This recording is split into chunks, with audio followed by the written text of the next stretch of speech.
Hi, welcome to Construction Hot Takes podcast. I'm Katherine Cooper, and I am our marketing director here, having a fun little conversation with my counterpart and husband, Adam Cooper, owner of Ascent Consulting. Hello, Adam. Welcome to the podcast. Hi. Welcome to my podcast. Welcome to your own podcast. Welcome to your own podcast. Yes. So we just finished up a conversation about residential business development and suggested, as you kind of baited me into it, let's talk about business development, sales, and marketing in the construction space on the commercial side. Yeah. So I've done an episode about this last year. It was our very first episode, actually. Was it the first one? It was the very first one. Yeah. So it was all about the difference between sales, marketing, and business development in commercial construction. And I basically said the way that it occurs to me is you have marketing is setting the hook, finding the right pond to fish in, getting on the boat with all the supplies, getting it in the water, getting the hook in the water or the lure, and seeing if it can attract some fish. Once a fish bites the hook, that's now a sales conversation. So it's sales that takes over. In commercial construction, it might be also called estimating, because they are now putting together pricing and trying to win a project. So sales and estimating could be kind of interchangeable in commercial construction. Mm-hmm. And then you have this role of business development in commercial construction, which is traditionally thought of as kind of spanning, it's got one foot in each sales and marketing, in that it's influencing what marketing is doing and providing feedback. It's helping with the sales process and trying to make sure that these opportunities aren't wasted. But really what business development is doing is networking and finding more places to go fish, finding new opportunities, building more relationships. And that's very beneficial in commercial construction, typically at the general contractor level, because they're out courting developers and property owners, property managers to try and win new projects, but also at the residential level because they are now courting general contractors and trying to get on the short list for the bid invites. So we had a fun conversation about what does business development look like in residential, and I hadn't really thought about that. I'm very comfortable talking about biz dev in commercial space, but I think it's interesting to, from a marketing perspective, to understand what does business development really do that helps marketing on the commercial construction side? Yeah, I want to say, I think our general audience are typically extremely successful and well-versed general contractors, especially on the, commercial side of things. And their question maybe is more in the, how do we level this up? Because they've obviously found, to be working with us, they've found some level of success, right? Mm-hmm. We don't work with startups. We don't work with small and newbies, right? Correct. So they've gotten this far. But what now, right? I think that's where do we see sales / estimating, marketing / mostly really business development, working for that general contractor, the large commercial GC, but what makes it good? What does really good, working well biz dev look like? Well, I'd say even at the trade contractor level. Mm-hmm. We just did a project for some clients in the Midwest. Mm-hmm. They were getting ready to hire a biz dev person, and they didn't know exactly where they wanted to point that person. Okay, we're going to hire this person and we want them to go find us more business, but we don't know where to, how to guide them or direct them. And so we came in and we did a very in-depth market study, right, to determine where are the most opportunities, and with not only geographically, but which market sector, which types of work, public or private, and all that type of stuff. And then that gave them the guidance they needed. Our information and our understanding of the market gave them the direction they needed to point the business development person to go out and find those opportunities for them. We could tell them where to go dig for gold. Yeah, I think that's interesting to point out with that client. And I think we've seen multiple variants of this same kind of client show up, right? Where, yes, they're a sub and they want to grow and they think they know where to grow, and so they just go start trying it. Again, it's almost like casino biz dev, right? Casino growth, right? Where you're just going to go, I think Alabama's got some great opportunities. Let's go expand into Alabama. Whereas I don't think enough of our clients, and this is why they hire us, right? Because they don't know what they don't know, but do the research to find out, we can actually get real data and real numbers on where these projects are, and we can have, it's creepy as hell, but yes, we can get all of that information for you. It's not creepy. That's not creepy at all. I don't know. It's not know like stalking Facebook is creepy, but to learn about the total addressable market, that's a phrase that they use a lot. TAM, total addressable market. But it's amazing what we can find out. Even really creepy granular levels of data, which is great for marketing. I'm not saying I don't love it. I fully embrace and endorse it, but it is a little like, we can find all that out. Well, it's commercial. It's not creepy. It's creepy if it's residential. It's not creepy at all when it's commercial. You're just trying to figure out, how many auto dealerships have been built in a state in the last 5 years? We can find out that kind of data. Yes. We can see if there's, on the public side, you can see like how many schools are going to have had sports complexes renovated in the last 5 years, and how many are on the budgets in those states. Like, that's all public data that we have. Go in mind. We can go find. Yeah. And then to take that and then do comparative analysis, how much competition is in the area, who are the big players in that market. Mm-hmm. That's all public information too. Yeah. Putting it all together and then understanding it and reading it, that's where we really come in, the analysis. Yeah. So, but that gives business development a focus. But marketing in commercial construction is a little different. You're not typically running Google ads. No. You're not getting billboards up on highways to market as a commercial contractor. It is a lot about branding and having a consistent brand, which I know is one of your passions, is consistent branding across a platform. So when you go onto a large general contractor site, or you're working with a well-established subcontractor, they show up with everything branded, hard hats, vests, toolboxes, trucks. Everything is branded and consistent. Because why?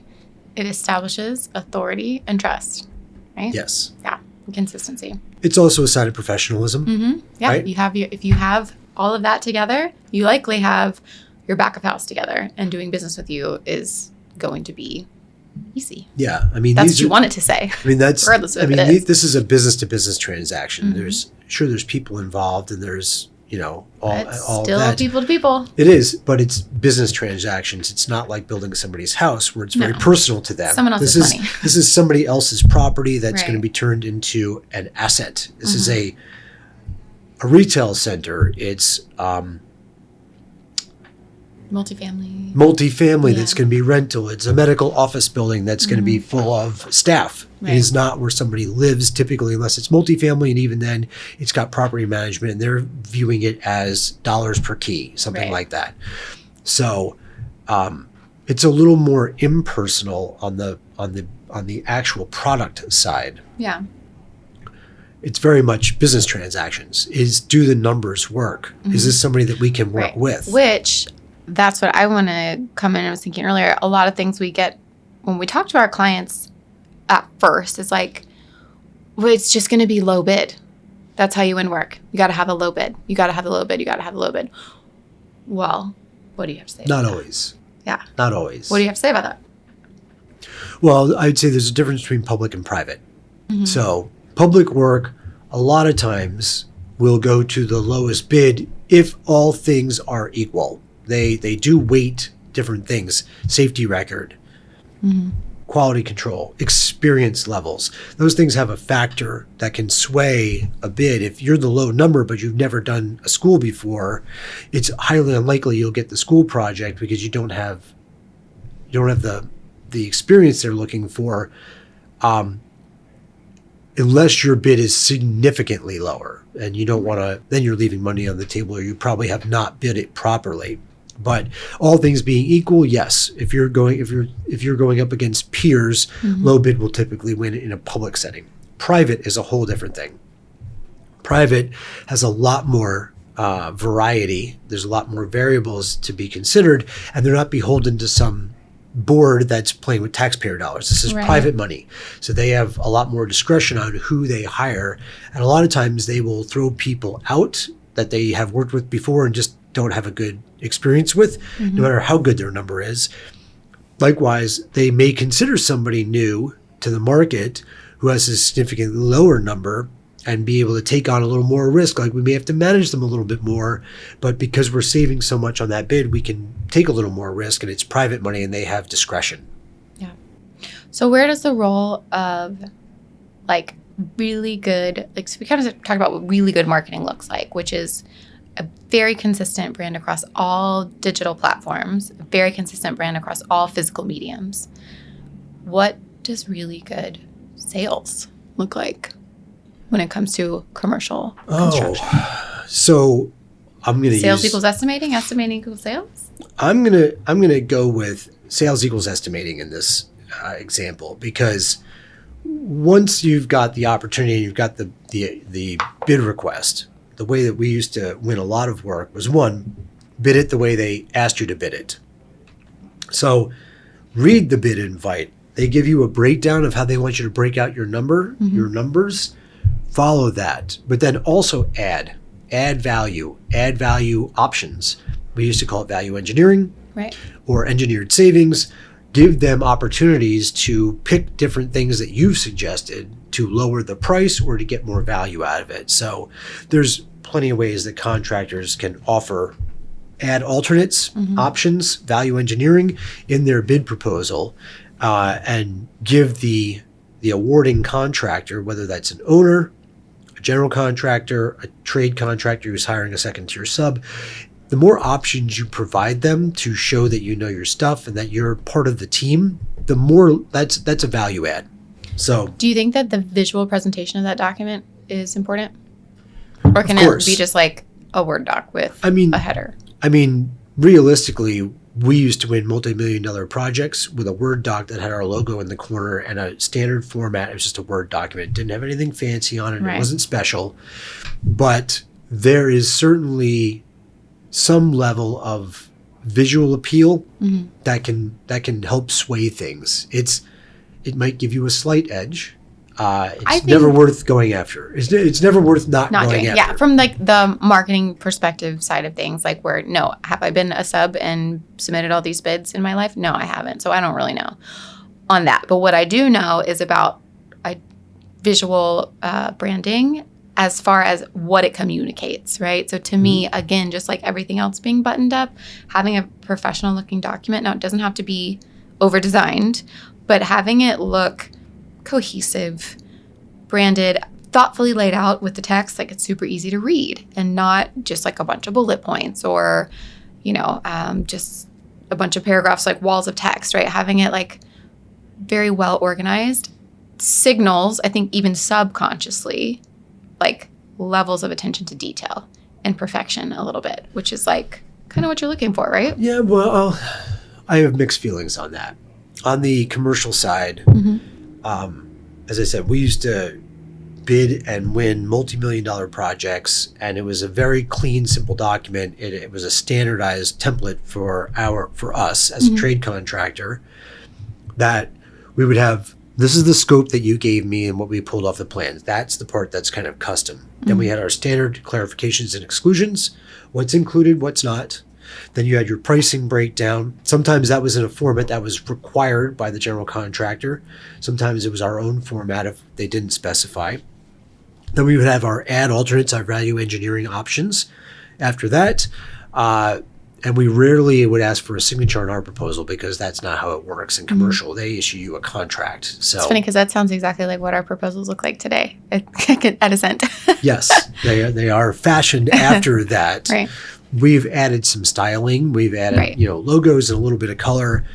That's at a baseline. That's all you need. Now, when you're going after large projects, like large general contractors, multi-million-dollar general contractors, billion-dollar general contractors that are going after much larger projects, their bid proposals are a whole nother level. They have a lot of graphic design in them. They have project portfolio pages. They have team members with headshots.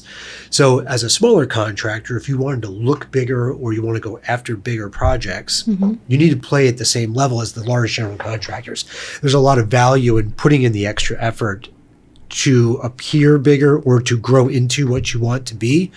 Act as dress for the job you want, right? Dress for the job you want. You want to go win multi-million-dollar projects?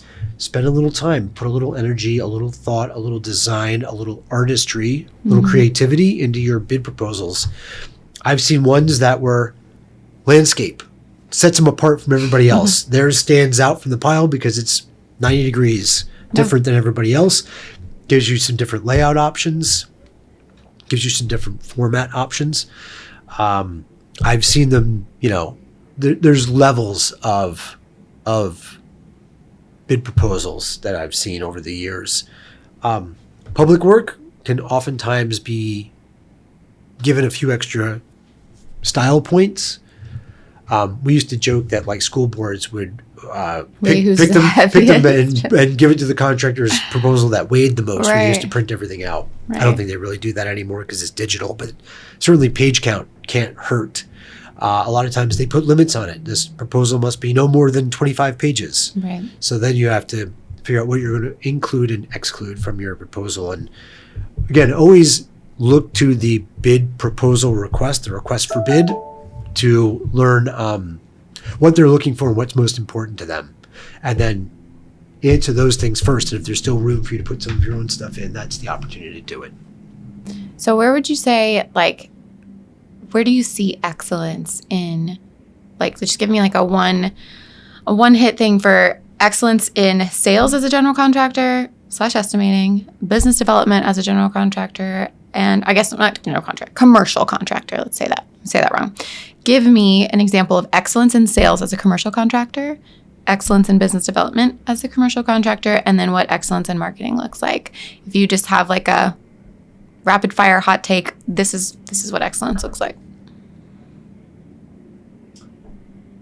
Sure. Business development excellence looks like having dedicated people at your company, at least one, that attend all business development opportunities. They're going to networking events, things like the AIA, the AGC, the ABC, any of those type of trade organizations. They are attending trade shows. They are participating actively. They are networking with architects, developers, engineering groups, business property management groups. They are going direct to owners. Like we have clients who do work direct for Coca-Cola. So they're talking to the in-house people at Coca-Cola that are on facilities management, anything like that.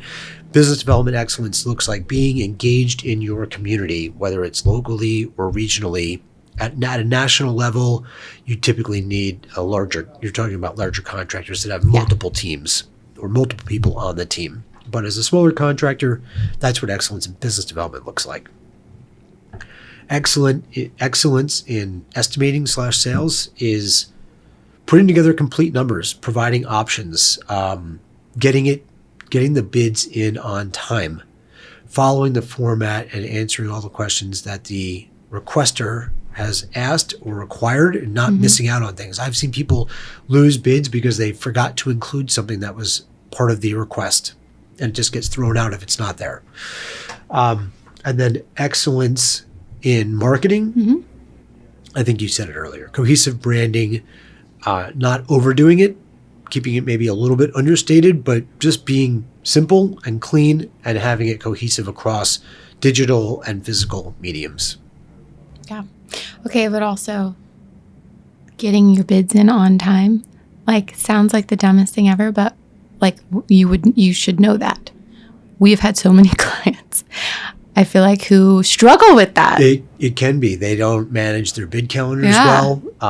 They forget to prioritize things. And sometimes you're also waiting on a vendor to supply a price to finalize your price, and not staying on top of your vendors or your subcontractors to get you their numbers can cause you to go in with a budget number that you're carrying, and that can be a blessing or a curse sometimes. I feel like you and Jeff have had that conversation. We have. Easy ways to lose money. Yes. Easy ways to lose money.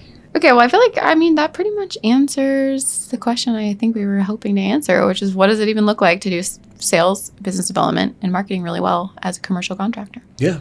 All right. Well, hope that our viewers and listeners found that helpful. Continue to check us out on YouTube, Spotify, Apple, wherever you get your podcasts, as long as it's one of those. Thanks.